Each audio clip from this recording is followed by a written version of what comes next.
Hello, people. Welcome to another edition of Dose of Drew. Today we are talking about another edition of Sunday Sharpenings. And we're going to be talking about what makes a burr and why that's important for sharpening.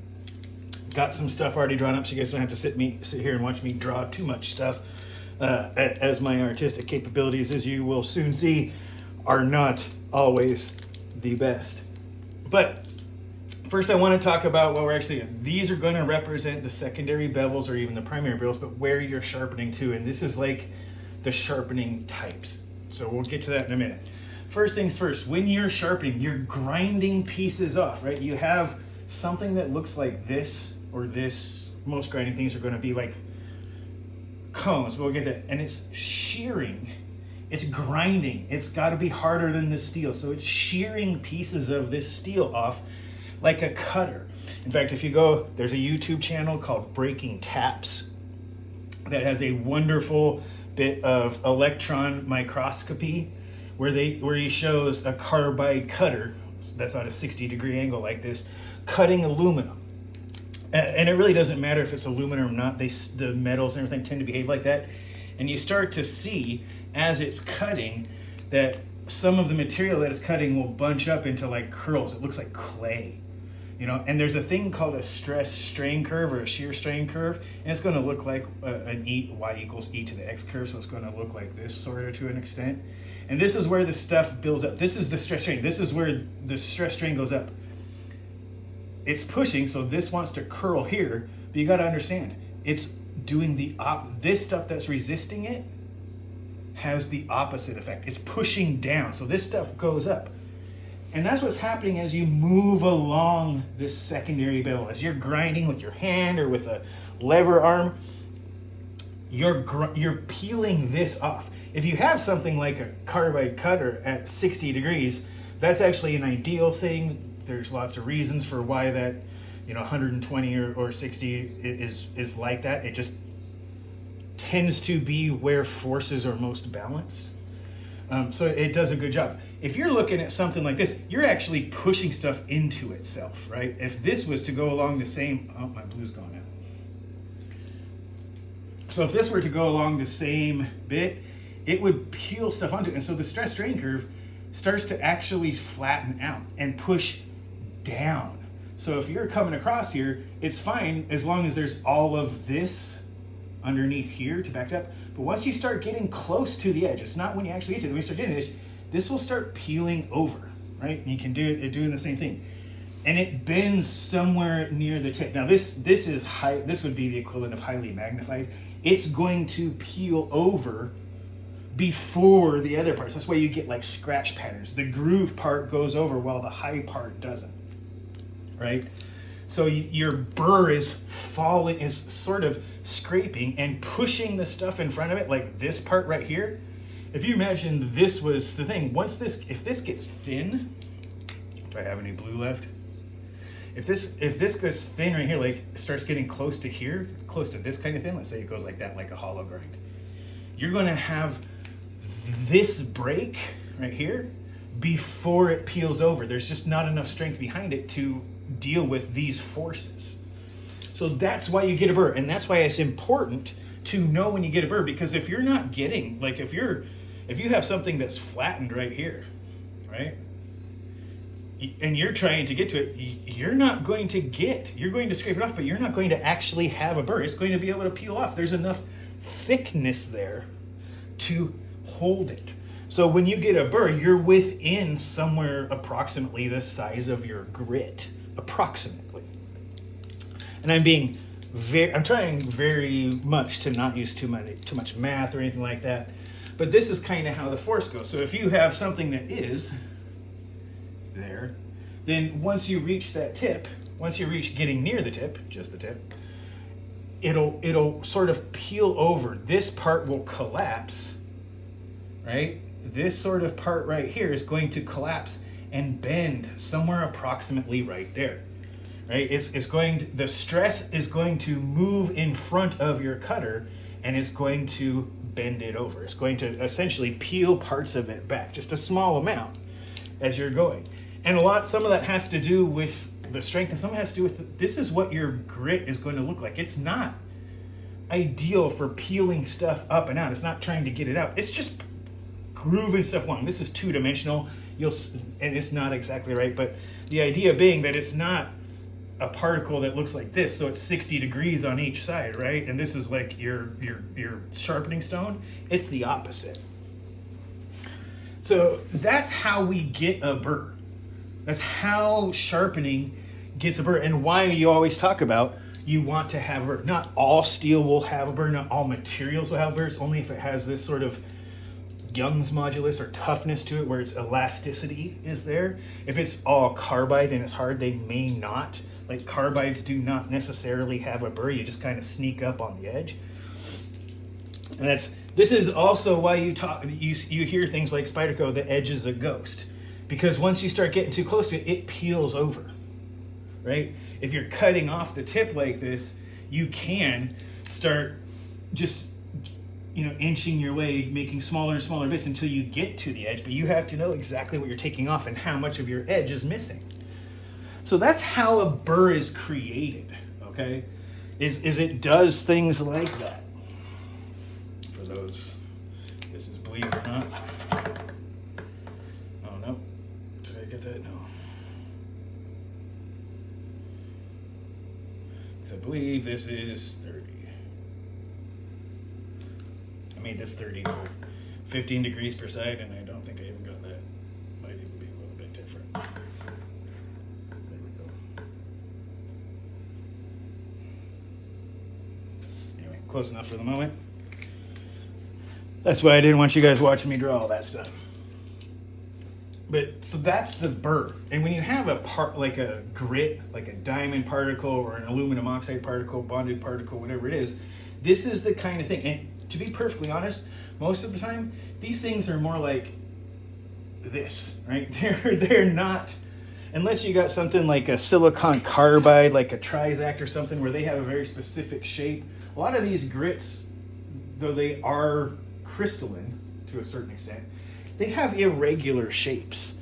So you get this weird, some of it peels up, some of it doesn't, some of it rolls over, and so you get this burr that rolls over quite a bit.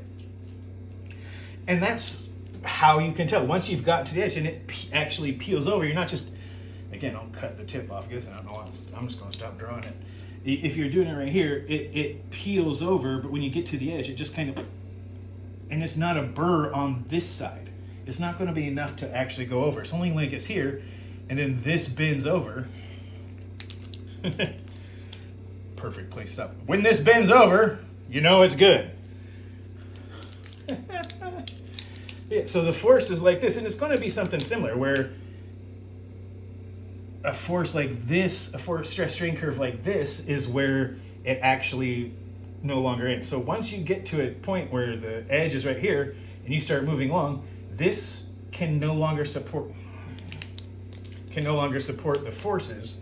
If you get to an edge right here, this amount of space here can no longer support the forces of this stuff trying to peel away as well as push over, and so it bends this part over and you get this burr, and it kind of sticks up and kind of rolls over. It's stuff like this where it rolls up and then it comes over and you'll get this and you'll see that in a lot of microscopy photos, right, where you'll see the microscope photos and all that sort of stuff, where you'll see these kind of curls that are hanging up off of it because they've peeled over and there just wasn't enough material to actually hold it up.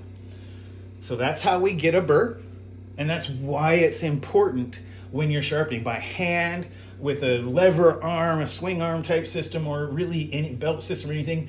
It will produce a burr. Belts produce a burr because they do the same thing. They got those round little grits that peel it off, and the same thing when you're coming in. If you have a little grit that's going to push, it's going to push some of this and some of it's going to bend, right? As it goes to push and squeeze into that, some of it's going to bend. Instead of it actually like peeling up, unless it's like at a 60-degree angle where you can be sure it's going to hit the edge and cut it, it's going to hit this and bend some of it over. So it doesn't matter which direction, right? It doesn't matter which direction you're pulling that grit, unless it's specifically set up to peel the material off. It's even going to push some of it down. Right? If that doesn't make sense, I'll kind of show that again. And that it comes in this little grit and it's going to hit this. Now this can, if this is round or anything like that, it's going to do a little bit of, there's going to be a little bit of force that's pushing down. When that happens, it's going to bend this until it can start grinding it away. So you'll still get a burr going into the edge as well as going into the edge or coming away. Burrs will happen either way, and they should. So that's really where that comes from. So it doesn't matter which direction, doesn't matter. The only thing that's going to really get you something that's going to be something that's like those carbide cutters that are like 60 degrees or anything like that. There's a reason why they're set to those angles so that they can best peel it away instead of push it down.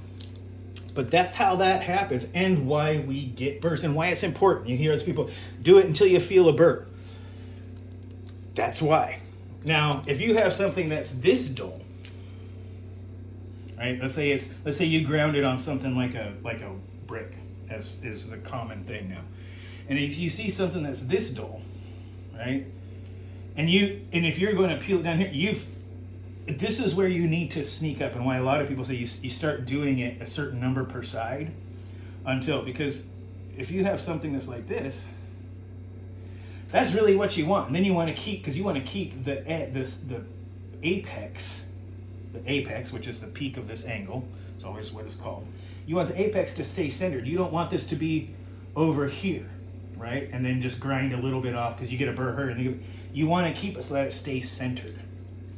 That's if you have dulled something like that, that's flattened, where you've ground down the tip. You want to do one side and the other, one side the other, one side the other. A certain amount of passes, certain amount of sweeps, approximately the same amount of times, and ideally the exact same amount of times, so that you can maintain the apex in the center of the blade. Not all things. Obviously, you can have something where it's like a chisel grind where it's flat and then a single. It essentially does the same thing, so it's no big deal. But yeah, that's why you want to do that, and why if you do something like grind it down on a brick or something like that, doing one side and the other, like 10, 20, 30, 40 or whatever grinds as you go back and forth. Does it matter for the sharpness? No, it doesn't. In fact, we'll get back to there'll be another video coming out where I talk about how different things go as far as the sharpness and how that angle and center and like that isn't the matter. Quick spoiler, consistency is the key to sharpness in the apex. Consistency and all that stuff. But also I want you to understand, it may not be obvious right from this, but pressure down is not as, it's going to bend more here. It's going to bend more. Pressure down is not as important. It is not as important as consistency and amount of scrapings. Pushing down is just going to put more force on the things like the grit and stuff. Like an aluminum oxide that's friable, where the little grits can break down into smaller grits. All you're doing is breaking it down into smaller grits. In fact, the lighter the pressure you get, you still get, because you got to understand, you might be only putting, say, dang it, the blue's out again. This is going to be 1 pound per square inch, right? So I hate this. So,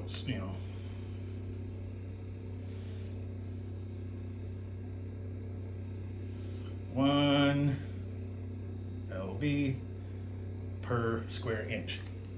You've got to understand, this is something like a 10,000th of a square inch. So if you've got 1 pound per square inch, or you've got 1 pound, I should say, 1 pound going down, all that weight's going on this teeny tiny thing. That's not if that's 1/10,000th of a square inch, granted there's a lot of grits that are on there, but this is a single example. There's a lot of them out there, but I want you to understand this. The force of that 1 pound on 1/10,000th of a square inch is 10,000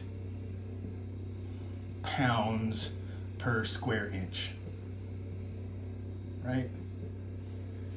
That's huge. That's 5 tons per square inch. That's approximately almost the pressure at the bottom of the Marianas Trench. That's at a pound. That's not much. I might even have something I can... That's a pound. It doesn't take that much force. That's why downward pressure isn't as important. You already have, with just a pound, you're at the bottom of the Marianas Trench. So, or almost there, right? It doesn't take long for you to get to massive pressures on this. Yeah, there's several of them, so it's spread out over multiple, so it's not quite that. But if, let's say it's 10 or it's when you're talking about something that's like a micron, you're talking about like a millionth. So it's not 10,000th, it's 100 times that, right?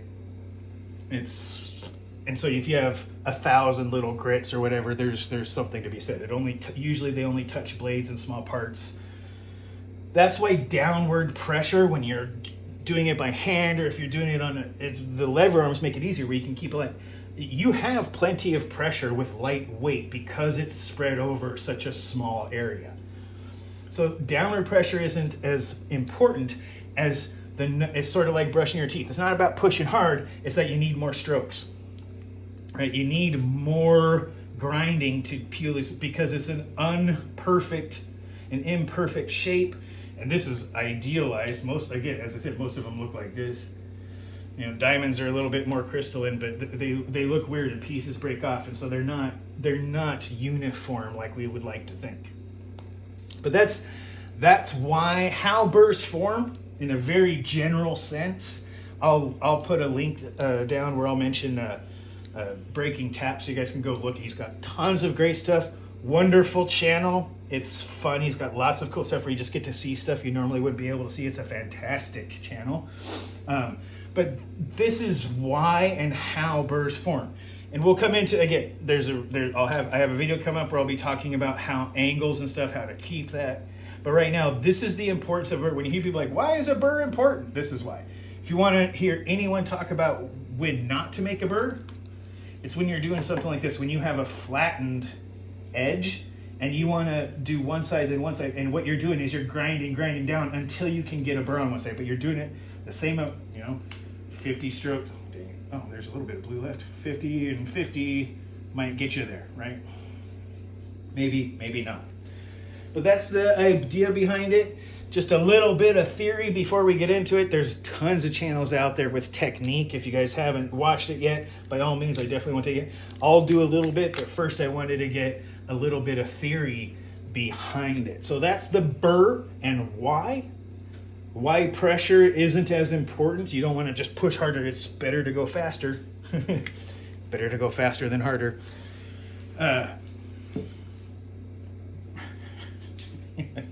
Sometimes I just can't help myself. But yeah, so it's better to do more strokes than to push down harder and try and grind more. It's just not going to work. And if you're talking about something like a plated diamond stone, like this, right? A plated diamond stone, the toughness of the nickel that's holding those diamonds in there is what is holding those diamonds in there. If that nickel metal is less tough or less able to withstand the pressure than the steel you're grinding, the extra pressure is just going to wear the diamonds off your stone. Okay? So pressure isn't what does it. It's amount of slides, amount of passes, amount of strokes, whatever you want to call it. That's what gets the job done. So, a little bit there, pretty short, but a little bit of theory so everyone understands why a burr is important. So when you start talking about a burr, it's like, oh, I found a burr. That's how you know. If you're not getting a burr, you haven't found the apex yet. So there we go. All right, go ahead, take this video, watch it twice, comment as much as you like. Be mindful of side effects. Remember to like and subscribe. This has been your Dose of Drew. I am said Drew. You guys have a great rest of your night.